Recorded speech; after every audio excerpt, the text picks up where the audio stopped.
Hi everyone. Today is day 9, and today I am walking in my beloved Central Park and thinking about last night when I spent the evening with one of my daughters, and we had a conversation that is highly emotionally charged for both of us, and that she's been asking to go into for a while now, but we somehow never quite did. Maybe we didn't have the courage. Maybe the time just wasn't right.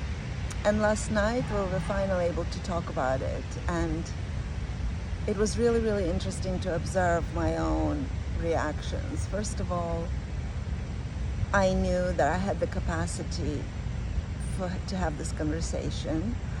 I imagined that I may get emotional, but it didn't worry me or scare me. She was crying. Some of the things we discussed were difficult, but it was interesting again to notice that because I was calm and I was talking about very difficult things, but I was talking about them calmly, like incredibly. I've processed this for myself many times. It's a big event in the life of our family, and it seems that I've come to a kind of peace with it, and I've come to a certain surrender. So it was when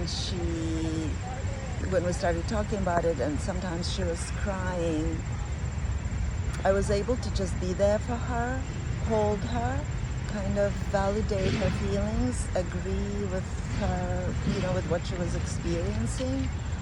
But because I was able to stay calm, it was, it just went very quietly. It was like, not that we should avoid big feelings. I really don't worry about, I'm not afraid of big feelings.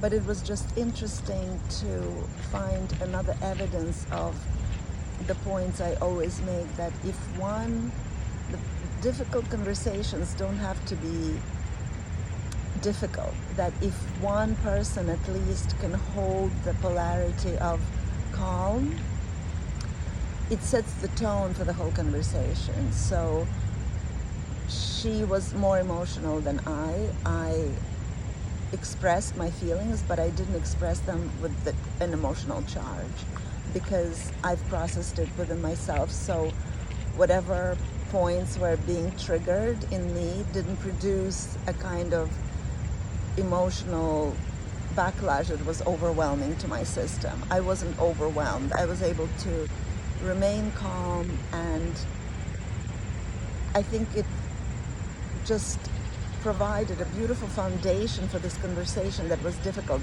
Because I was calm and I was able to hold that calm space for her, she was able to talk through whatever it was that she needed to talk through. And even when she got emotional, I was able to just be there for her. It didn't become about me and my feelings.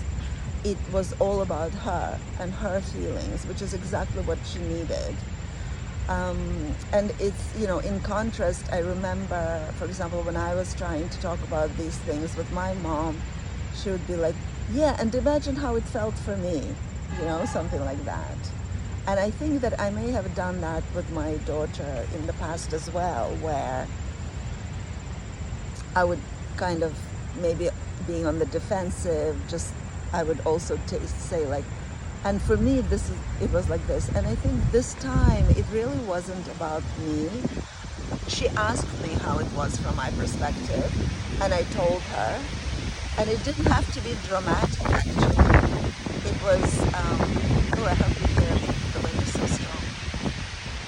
But, I was just really grateful that I was able to hold the safety for her. I was able to hold the untriggered attention so that she could express herself and go through, process whatever it was that she needed to process. And another example of that working in my relationship with my girls, it was with another daughter, where she called me and she she spoke of something that she was judging herself for. And in the past, it would be something that I probably would judge her for as well. But this time, I noticed that because I was so connected to my inner world as well, I was so peaceful in my own state. Like, my state was so untriggerable that I was able to listen to her. And not only did I not judge her, I actually was able to have a higher perspective on everything. And I said, you know what? Everyone has the right to do what she did, you know, and that she didn't do anything horrible anyway. But she was so judging of herself. And I realized that my daughters now need me as a wise woman more than a mom.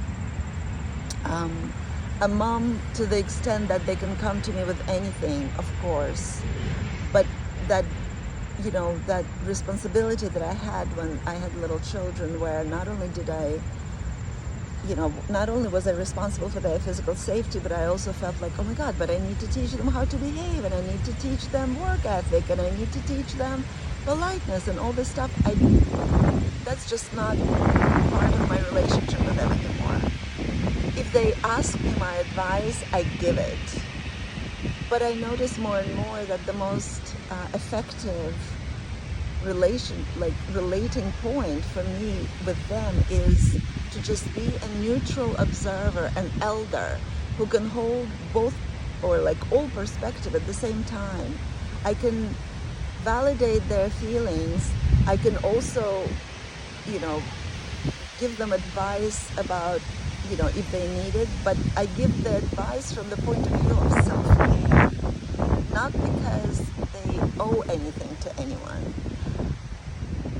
A lot of what I teach my girls now is about self-care. So whether it's work ethic or nourishment or relationships or, you know, romantic behavior in romantic settings, it's all about self-care, so that they are empowered to make these decisions for themselves, and they're empowered to connect to their own kind of, I almost want to say, reparenting.